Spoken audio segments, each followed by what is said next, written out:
आप सभी लोगों का द ब्राइट लर्निंग में स्वागत है। आज प्रैक्टिस सेट नंबर 9 सॉल्व करेंगे। इससे पहले हमने 1 से लेकर 8 तक प्रैक्टिस सेट सॉल्व कर चुके हैं। उसकी पीडीएफ आप लोग टेलीग्राम से ज्वाइन कर सकते हैं। और जो लोग नए आए हैं प्लीज़ चैनल को सब्सक्राइब करना ना भूलें और प्लीज़ चैनल को support and like and share जरूर करें। पहला क्वेश्चन देखते हैं। अकबरनामा के निम्नलिखित भागों में आईने ए अकबरी कहा जाता है। तो कौन सा भाग है वो? तो वो तीसरे भाग को आईने अकबरी कहा जाता है। जो अकबरनामा है ये किसने लिखा है? तो ये अबुल फजल द्वारा लिखा गया। ये एग्जाम में काफ़ी ज़्यादा पूछे जाने वाला क्वेश्चन है, अबुल फजल। क्वेश्चन नंबर दूसरा, निम्नलिखित किस सुल्तान के शासक ने प्रशासन में स्वयं घूसखोरी को प्रोत्साहित किया था? ऐसा कौन सा शासक था? तो उसका नाम है फिरोज तुगलक, ऑप्शन सी। प्रश्न संख्या तीसरा, सूची 1 का सूची 2 से मिलान करना है। तो इस तरफ दिया है सूची 1 और इस तरफ है सूची 2। इस तरफ जो मंदिर बनवाए गए वो किसके द्वारा मंदिर बनवाए गए? जैसे गुप्त काल में बनवाया गया कौन सा मंदिर है? तो वो है देवगढ़। और ये कहाँ पड़ता है? तो इसको देवगढ़ का 10 अवतार मंदिर भी जानते हैं इसके नाम से। और चंदेलों द्वारा ये सब कुछ जानता है कि खजुराहो। और चालुक्य का आंसर है बातापी या बादामी। और पल्लव द्वारा महाबलीपुरम। तो हो जाएगा पहले का चौथा इसमें है। और इसमें 2 ऑप्शन कैंसिल हो गए। चंदेल दूसरे का दूसरा ऑप्शन बी हो जाएगा। प्रश्न संख्या 4, ब्राह्मी लिपि को सर्वप्रथम किसने पढ़ा था? तो इसका आंसर है चौथे का ऑप्शन डी, जेम्स प्रिंसेप ने पहली बार पढ़ा था। और अशोक के अभिलेखों को पढ़ने वाला यही था। प्रश्न संख्या 5, सूची 1 का सूची 2 से मिलान करना है। इस तरफ दिया है वेदों के नाम और इस तरफ दिए हैं ग्रंथों के नाम। तो ऋग्वेद का किससे संबंधित है? तो ऋग्वेद है ऐतरेय, पहले का तीसरा। और सामवेद है पंचविद से संबंधित। और अथर्ववेद का संबंध है गोपद। और यजुर्वेद इसका है शतपथ। तो पहले का तीसरा कहाँ? गलत है, ये गलत है।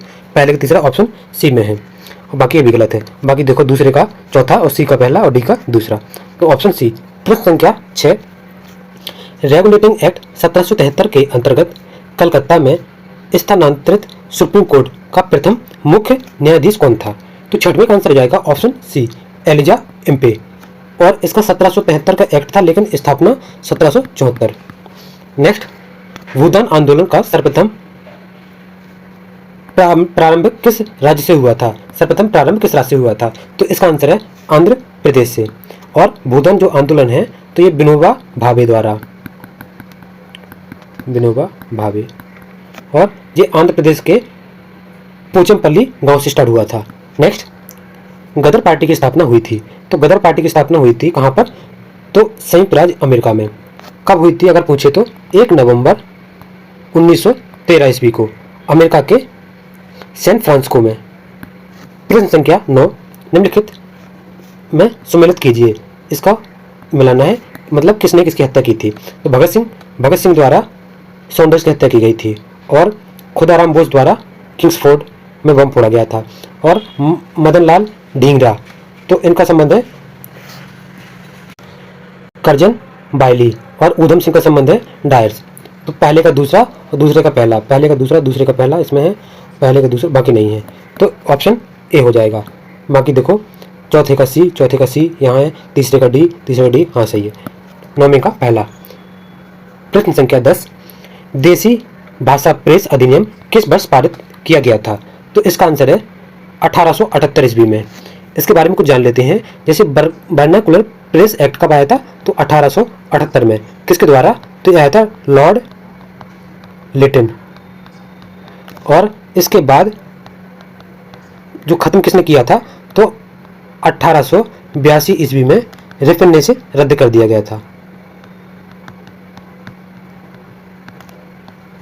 नेक्स्ट, सुएज नहर क्षेत्र में उत्तर से दक्षिण दिशा की ओर पड़ने वाले झीलों का सही क्रम ज्ञात कीजिए। तो इसमें पूछा है उत्तर से दक्षिण। तो सबसे पहले पड़ेगी लेक मंजिला झील, और फिर पड़ेगी लेक टिम्सा, फिर पड़ेगी ग्रेट बिटर लेक और फिर पड़ेगी लिटिल बिटर लेक। तो इसको जाएगा ऑप्शन डी। प्रश्न संख्या 12, निम्न में कौन सा रूपांतरित चट्टानों का उदाहरण नहीं है?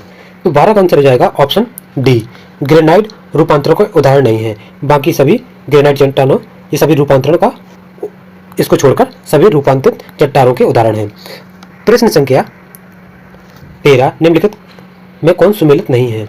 तो इसमें देखो बेडा डिला, तो इसका संबंध मध्य प्रदेश से नहीं है, जबकि ये छत्तीस कहाँ से है? मध्य प्रदेश नहीं, छत्तीसगढ़। बाकी केमानगुंडी कर्नाटक, सिंहभूमि ज़्यादा पूछा था हरियाणा, मयूरभंज उड़ीसा, ये दोनों ज़्यादा इंपॉर्टेंट है। प्रश्न संख्या 14, किशनगंगा एक सहायक नदी है, तो किसकी? ये झेलम की सहायक नदी है। प्रश्न संख्या 15, विश्व बैंक का मुख्य उद्देश्य है, तो इसका आंसर है ऑप्शन सी, पुनर्निर्माण हेतु ऋण देना। विश्व बैंक एवं अंतर्राष्ट्रीय मुद्रा कोष की स्थापना कब हुई थी अगर पूछे तो 1944 ईस्वी में, और मतलब घोषणा हुई थी, और स्थापना घोषणा 1944 में और स्थापना 1945। तो ऑप्शन में 1945 मिले, दोनों पूछ लेने क्या पूछा है पेपर में। प्रश्न संख्या 16, 2011 की जनगणना के अनुसार निम्नलिखित राज्यों में किसकी ग्रामीण जनसंख्या सर्वाधिक है? तो 16 का आंसर हो जाएगा ऑप्शन डी, उत्तर प्रदेश की। कितनी है? लगभग उत्तर प्रदेश में 15.53 करोड़ लोग ग्रामीण लोग हैं यहाँ पर। इसने पूछा है ग्रामीण के रूप में सर्वाधिक जनसंख्या पूछी, परसेंटेज पूछता तो हिमाचल प्रदेश हो जाता। क्या? हिमाचल प्रदेश। प्रश्न संख्या 17, किसान क्रेडिट कार्ड योजना प्रारंभ किया गया था, कब किया गया था? तो 1998-99 में प्रारंभ की गई थी। प्रश्न संख्या 18, निम्नलिखित राज्यों में किसमें दलहनों का उत्पादन सर्वाधिक है? तो कहाँ पर होता है? मध्य प्रदेश में।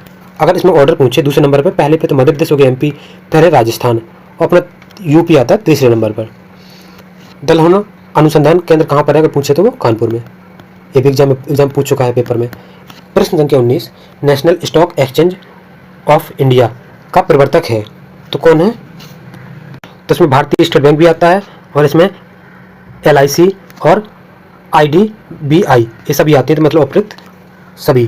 प्रश्न संख्या 20, निम्न करों में कौन सा एक कर संघ द्वारा लगाया गया तथा वसूला जाता है किंतु संघ तथा राज्यों में बांटा जाता है? तो 20 में का आंसर हो जाएगा ऑप्शन बी, कृषि आय के अतिरिक्त अन्य आय कर।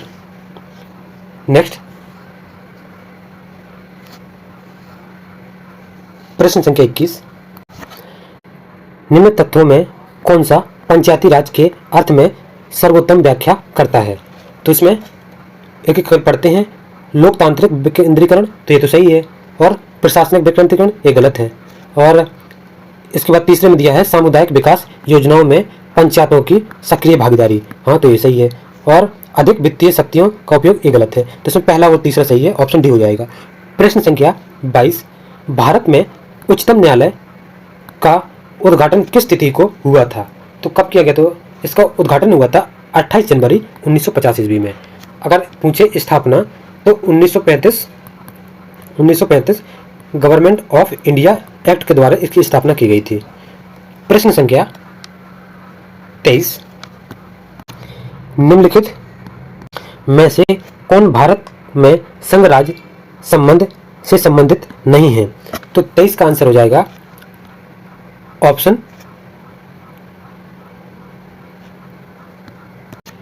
इंद्रजीत कुमार समिति। तो ये इस समिति से आयोग से संबंधित नहीं है, और एक किससे है? ये तो पूछे तो ये चुनाव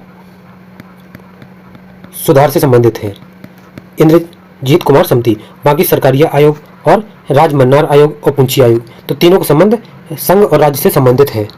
तो आपसे अलग अलग पूछ सकता है कि इसका संबंध किससे है।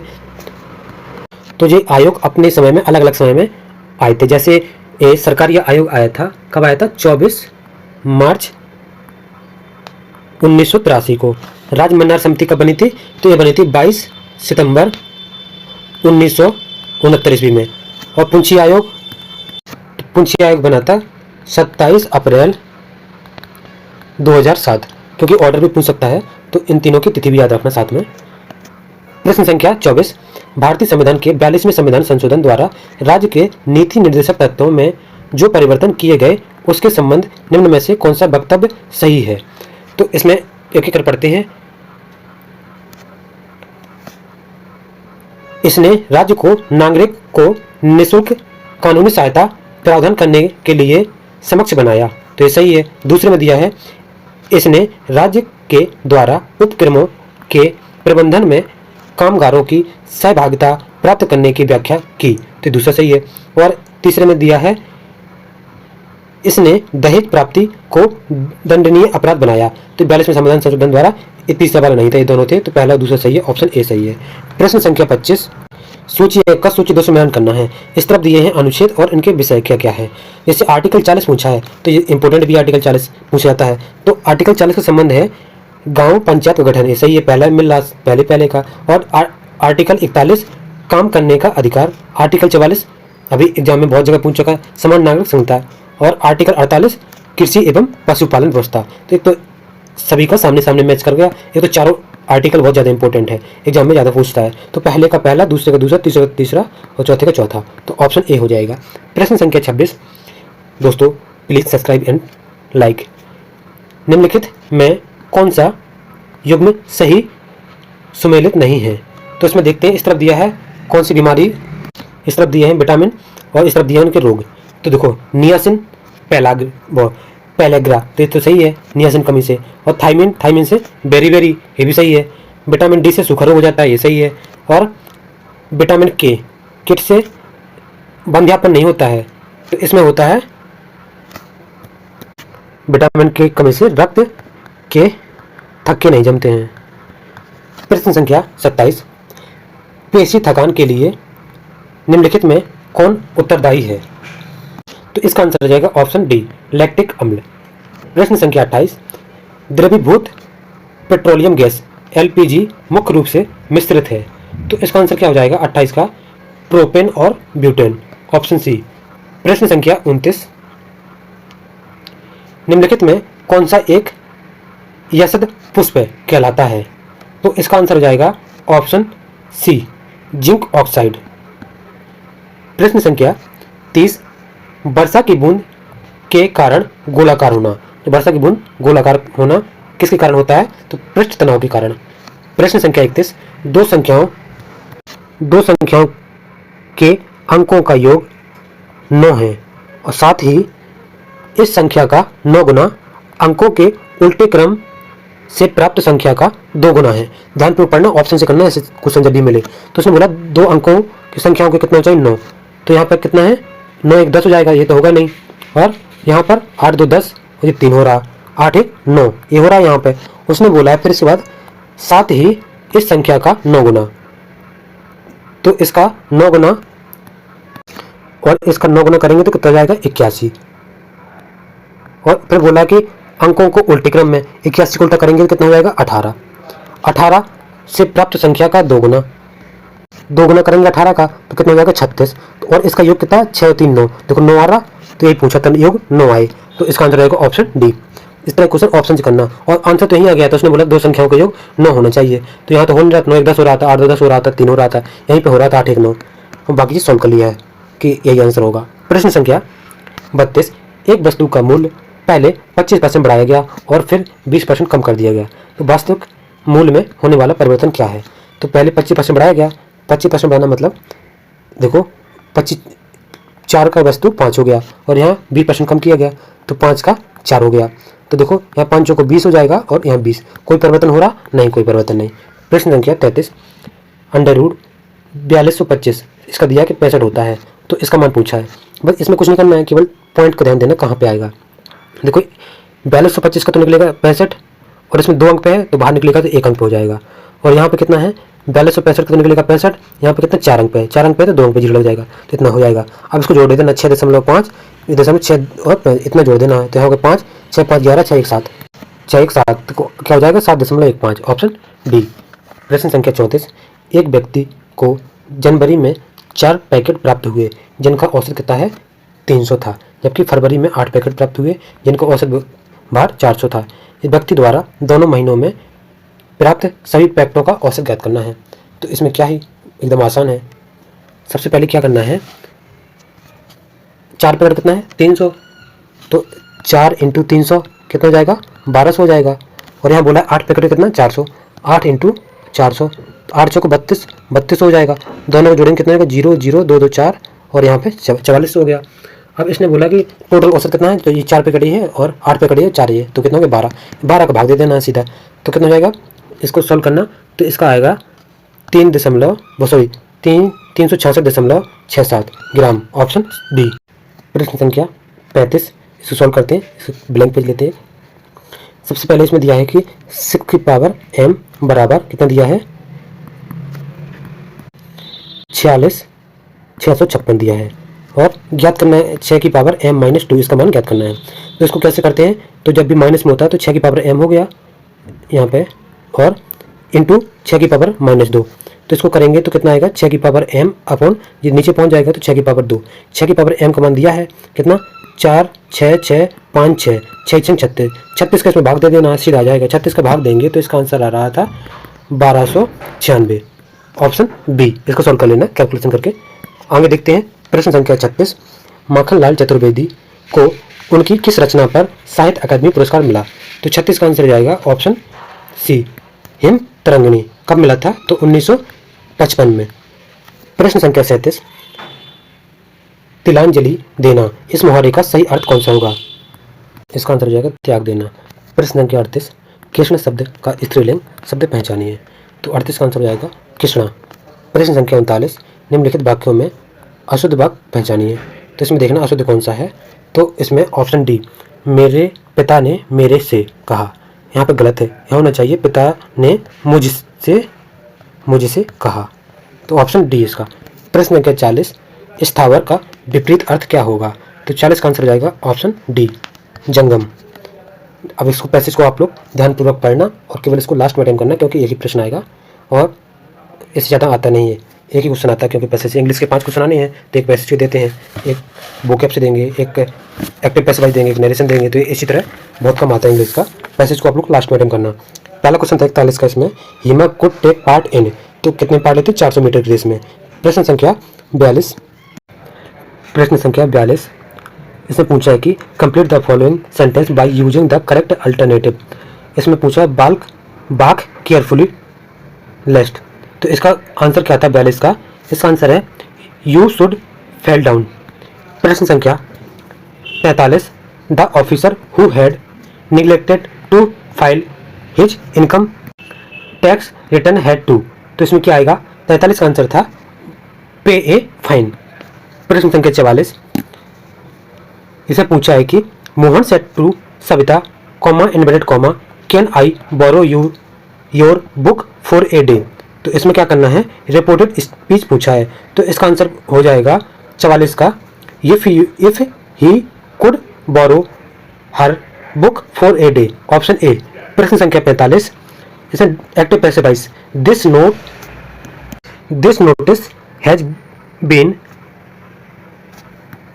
अल्टर्ड, तो इसका आंसर क्या हो जाएगा 45 का someone has altered this notice. प्रश्न संख्या 46। इसे बनाते हैं सभी बिस्कुट बाजार हैं, तो सभी बिस्कुट अंदर हो जाएगा, बाजार इसके बाहर हो जाएगा, बाजार। फिर बोला सभी बाजार अनाज हैं, सभी बाजार अनाज, तो अब एक एक करके पढ़ते हैं निष्कर्ष। सभी बिस्कुट अनार हैं, तो वहाँ बिस्कुट अंदर है अनार बाहर है, तो पहला सही है। सभी अनार बाजार हैं, सभी अनार बाहर साइड बाजार, तो ये उल्टा संबंध है, इसलिए पहला सही है दूसरा गलत है, तो इसमें कौन सा हो जाएगा, ऑप्शन सी, केवल निष्कर्ष एक अनुसरण कर रहा है। प्रश्न संख्या 47। एक विशिष्ट कोड भाषा में मोबाइल को 713694 के रूप में कोडबद्ध किया गया है, तो टेबल को एक कोडबद्ध किया गया, तो BALLET इसका पूछा है, तो इसमें देखो M के सामने क्या है 7, यहाँ पर फिर क्या है O, ऐसा अक्षर देखो जो दोनों में कॉमन हो, दोनों में क्या है L भी कॉमन है, E भी कॉमन है। E देखो E कितना है, E का लास्ट में 4, यहाँ पे E का 4 है क्या, हाँ E का 4 इसमें भी है, मतलब सामने जो कोड दिया है वही इसमें रख देना है। अब फिर ढूंढो B कहाँ पर, B है तीसरा स्थान, B तीसरे स्थान पर क्या है 3, तो क्या हो जाएगा 3 से स्टार्ट होगा, 3 से सभी स्टार्ट है। फिर इसके बाद A क्या है, A में है 5, तो 5 हो जाएगा, A 9 है, A 2 है, तो ये दोनों कैंसिल हो जाएंगे, इसमें 5 इसमें 5 इसमें। अब इसके बाद क्या है L का कितना है, L का 9, तो 9 इसमें 9 इसमें, फिर L आया तो फिर 9 आना चाहिए, तो ऑप्शन बी। प्रश्न संख्या 48। दोनों कथनों को पढ़िए और तय कीजिए कि निम्नलिखित में किस उत्तर का चुनाव इन दोनों कथनों के बीच सही संबंध बताता है। तो पहला पढ़ते हैं, जिले के शिशु मृत्यु दर में पिछले 10 सालों में लगातार कमी आई है। दूसरे में दिया है, जिला प्रशासन द्वारा पिछले कई सालों में PHC केंद्र तथा स्वास्थ्य कर्मचारियों के लिए प्रशिक्षण कार्यक्रम चलाए जा रहे हैं। तो इसका आंसर क्या हो जाएगा 48 का, इसमें ऑप्शन बी, यदि कथन बी कारण है और कथन ए उसका परिणाम है। क्योंकि इसमें आगे क्योंकि लगा के पढ़ लें तो देखो ये दोनों एक दूसरे में पुट हो जाएंगे, तो इसका आंसर रहेगा ऑप्शन बी। प्रश्न संख्या 49, कथन और निष्कर्ष। इस कथन को देखकर इसमें निष्कर्ष निकालना है। क्या एन से बड़ा और ग्रेट मतलब ई एन से बड़ा है और बराबर भी है। ई कहाँ पे, ई यहाँ पर है, और ई से बड़ा ई एस से बड़ा है, तो एस से बड़ा क्या है यहाँ पे, एस से बड़ा ओ, और पूछा है किस संबंध में, ई के संबंध में पूछा है, तो ई यहाँ पे दिया है कि एस से बड़ा है, और यहाँ पे दिया है एन, एन से के बारे में कुछ दिया ही नहीं है, एन से बड़ा एच है और ओ भी है, तो इसने पूछा कि क्या ई से बड़ा होगा, तो इसमें क्या हो जाएगा, तो यहाँ पे ई ग्रेटर देन एन, हाँ सही है पहले में, और दूसरे में एस पी से बड़ा है। एस कौन सा है, तो एस दूसरे कलर से देखते हैं, एस ए है, और इसमें पी पी है, पी से बड़ा क्या है एच, और ये बोला है कि एस से बड़ा है एस, तो का सही है ना, एस भी तो बड़ा हो जाएगा पी से, तो ये दूसरा भी संतुष्ट कर रहा है, तो दोनों, यदि दोनों निष्कर्ष 1 और 2 अनुसरण करते हैं। प्रश्न संख्या 50, संक्रांति जो त्यौहार जो आंध्र प्रदेश में मनाया जाता है, तो इसमें से कौन सा सही है, तो 50 का आंसर हो जाएगा ओणम केरल में। प्रश्न संख्या 51, निम्नलिखित में कौन सा सम्मिलित नहीं है, तो 51 का आंसर क्या हो जाएगा, option C, Mahatma Gandhi stadium Meerut, Meerut में नहीं जबकि ये तमिलनाडु में है। बाकी ग्रीन पार्क स्टेडियम कानपुर सही है, गुरु गोविंद सिंह स्पोर्ट कॉम्प्लेक्स लखनऊ सही है, डॉक्टर अंबेडकर स्टेडियम वाराणसी सही है। 52 में है विश्व साक्षरता दिवस कब मनाया जाता, तो ये 8 सितंबर को। प्रश्न संख्या 53, भारत में ऐसा कौन सा पहला और एकमात्र राज्य है जहां छत पर बरसात के पानी को संग्रहण ढांचे का निर्माण सभी घरों के लिए अनिवार्य है, तो तमिलनाडु में बारिश का पानी इकट्ठा करने के लिए सभी छतों को पानी इकट्ठा करने की इस तरह की संरचना बनाई जाती है। प्रश्न संख्या 54, इराविकुलम राष्ट्रीय उद्यान किस राज्य में स्थित है, तो इसका आंसर हो जाएगा केरल में, तो इराविकुलम कहाँ पे है, केरल में, ऑप्शन सी। प्रश्न संख्या 55, हरिश्चंद्र अनुसंधान संस्थान कहाँ स्थित है, तो 55 का आंसर हो जाएगा ऑप्शन डी, इलाहाबाद प्रयागराज में। प्रश्न संख्या 56, निम्नलिखित देशों में से किस एक के देशों में से भूमध्य रेखा गुजरती है, तो 56 का आंसर क्या हो जाएगा, ऑप्शन बी, कोलंबिया, केन्या और इंडोनेशिया। प्रश्न संख्या 57, लोकसभा के पहले स्पीकर कौन थे, तो इसका आंसर हो जाएगा 57 का जीबी मावलंकर। प्रश्न संख्या 58, प्रसिद्ध चित्रकार मीर सैयद अली चित्रकारी हेतु किस मुगल शासक के सहयोगी थे, तो इसका आंसर है 58 का ऑप्शन डी। अब इसके बाद सीधे चलते हैं प्रश्न नंबर 71 पे, क्योंकि इसमें जो बुक है, जबकि बुक 2025 की है अभी पैट के लिए, और इसमें जो करंट दिया है वो बहुत पीछे का 2022 का दिया है, पता नहीं किस अनुसार दिया है, जो कि करंट तो 1 साल या 1.5 साल के आसपास का पढ़ना चाहिए। तो इसमें प्रश्न संख्या 71 देखते हैं, आप सीधा गद्यांश पढ़ते हैं। गद्यांश में दिया है, मेरा थोड़ा बहुत संबंध साहित्य की दुनिया से भी है, यही हालत मैं यहाँ भी देखता हूँ। यूरोपीय साहित्य का फैशन हमारे उपन्यासकारों, कहानियों, लेखकों और कवियों पर झट हावी हो जाता है। मैं अपने प्रांत पंजाब की बात करता हूँ। मेरे पंजाब में युवा कवियों और नए पौधे सामाजिक व्यवस्था के खिलाफ इनकलाबी जज्बे में ओतप्रोत हैं। इसमें भ्रष्टाचार, अन्याय, शोषण को हटाने और एक नई व्यवस्था बनाने की बात की गई है। हाँ, हमें सामाजिक बदलाव की जरूरी है, और इन कविताओं में बातें तो बहुत अच्छे ढंग से कही गई हैं, पर इनका स्वरूप देसी नहीं है। इस पर पश्चिम का प्रभाव है। परिणाम यह है कि यह सारा इनकलाब एक छोटे से कागज पर सीमित रह जाता है। बस साहित्य समझ रखने वाले एक छोटे से छोटे समूह में इसकी बात होती है। किसान मजदूर जो शोषण को झेल रहे हैं, जिन्हें वे इनकलाब की प्रेरणा देना चाहते हैं, वे इसे समझ नहीं पाते हैं। इस साल मेरी मातृभूमि पंजाब में मुझे गुरु नानक और विश्वविद्यालय के सीनेट का सदस्य बनाने के लिए नामांकित किया गया। जब मुझे इसकी पहली मीटिंग में शामिल होने के लिए बुलाया गया, तो मुझे पंजाब से ही प्रीतनगर के पास था। एक दिन शाम को अपने ग्रामीण दोस्तों से गपशप करते हुए मैंने अमृतसर में होने वाले सीनेट और मीटिंग में जाने वाले का जिक्र किया तो किसी ने कहा, हमारे साथ तो आप तहमद लुंगी और कुर्ते में हमारे जैसे ही फिरते हो और वहाँ सूट बूट पहनकर साहब बनकर बहादुर बन जाओगे। मैंने हंसते हुए कहा, क्यों, आप अगर चाहते हैं तो मैं ऐसे चला जाऊंगा। तभी कोई दूसरा बोला, आप ऐसा कर ही नहीं सकते। तो इसमें प्रश्न पढ़ते हैं 71 में क्या दिया है कि युवा कवियों की नई पौध का क्या तात्पर्य है। तो उसमें दिया था कि पैसेज में कि वे युवा कवि जो नए विषयों पर लिख रहे हैं, इसका डी हो जाएगा। पंजाब में युवा कवियों के लेखन का क्या विषय था। तो देखो ऊपर भ्रष्टाचार काफी बात की गई थी, तो भ्रष्टाचार। प्रश्न संख्या 73, कवियों का स्वरूप देसी नहीं है, वाक्य का अभिप्राय है। तो 73 का आंसर क्या हो जाएगा, ऑप्शन सी, कवियों की अभिव्यक्ति पश्चिम की ओर प्रभावित है। नेक्स्ट, अनुच्छेद के आधार पर बताइए कि किनका शोषण हो रहा है। तो ऊपर दिया था कि किसानों और मजदूरों दोनों का शोषण हो रहा है। तो यहाँ पे कवियों गलत है जबकि किसानों मजदूर। प्रश्न संख्या 75, अनुच्छेद के आधार पर बताइए कि पंजाब प्रांत के आदमी सामान्यतः क्या पहनते हैं। तो अभी उसने बोला था लास्ट में कि कुर्ता और लुंगी पहन के आप नहीं जा सकते हैं, तो कुर्ता और लुंगी। प्रश्न संख्या अब नेक्स्ट देते हैं 76 से 80। तो इस गद्यांश को आप लोग पढ़िए और इसको ध्यानपूर्वक इसके प्रश्न निकालने की कोशिश करना। इसका आंसर हम आपको बताते हैं और ध्यान से करना, क्योंकि इसमें 5-5 करके 2 पैसे से 10 नंबर के आते हैं जो आपके पैड के स्कोर में काफ़ी ज़्यादा योगदान करेंगे। और डीआई की क्लास आपको बाद में मिल जाती है क्योंकि क्लास बहुत लंबी हो जाती है। प्लीज़ चैनल को सब्सक्राइब करना भूलें। और इसमें देखते हैं प्रश्न संख्या 76 का आंसर। गीत कवियों बच्चों के जीवन में रच बस जाए, यह माता पिता को पसंद नहीं, क्योंकि इससे बच्चे क्या। तो इसका आंसर हो जाएगा, माता पिता द्वारा तय लक्ष्यों को प्राप्त न कर सकेंगे। तो ऑप्शन बी था इसका। प्रश्न संख्या 77, गीत कवियों स्कूल को भी पसंद नहीं है क्योंकि उन्हें लगता है कि। 77 का आंसर हो जाएगा, स्कूली पढ़ाई लिखाई से इसका कोई संबंध नहीं। प्रश्न संख्या 78, गीत कविता के बारे में कौन सा कथन सही नहीं है।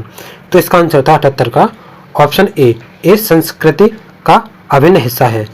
प्रश्न संख्या 79, शिक्षा व्यवस्था गीत कविता को किस दृष्टि से देखा जाता है। तो 79 का आंसर है ऑप्शन ए, बाधक के रूप में। प्रश्न संख्या 80, अनुच्छेद के आधार पर गीत कविता के बारे में कौन सा कथन सही नहीं है। तो 80 का आंसर आएगा ऑप्शन बी, इनसे बच्चे अपनी राय से भटक जाएंगे। तो यहाँ पर हमारे 1 से लेकर 80 तक सभी डिटेल से क्वेश्चन सॉल्यूशन के साथ आपको उपलब्ध करा दिया गया है। प्लीज़ चैनल को सब्सक्राइब करना ना भूलें और लाइक एंड शेयर जरूर करें। कमेंट करके बताया करें प्लीज़ कि क्लास कैसी लगी है, क्योंकि एग्जाम तक आपको डेली एक मॉडल पेपर मिल रहा है और ये 9 मॉडल पेपर है, कल 10वां हो जाएगा। तो आप लोग 10 सेट अच्छे से सॉल्व करके जाना, क्योंकि पेपर अगर इसका डीआई बहुत अच्छा है, जो भी क्वेश्चन है इसके 20, तो डीआई भी करना ना भूलें। और जो लोग नए हैं प्लीज़ चैनल को सब्सक्राइब करें। Thank you.